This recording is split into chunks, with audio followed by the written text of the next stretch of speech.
Μαμά, τι σημαίνει για σένα το Πολυτεχνείο?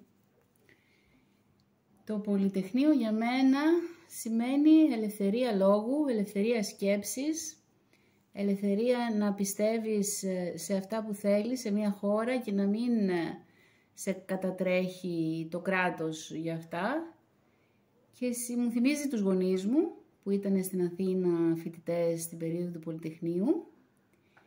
Και κάθε επέτειο, κάθε φορά 17 Νοέμβρη μας έλεγε ο μπαμπάς μου ιστορίες από εκείνες τις μέρες, τις ταραγμένες της Αθήνας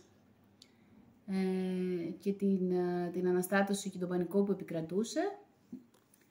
Και νομίζω ότι αυτές οι αξίες που είπα πριν ήταν αυτές σύμφωνα με τις οποίες μεγάλωσα κι εγώ στην οικογένειά μου.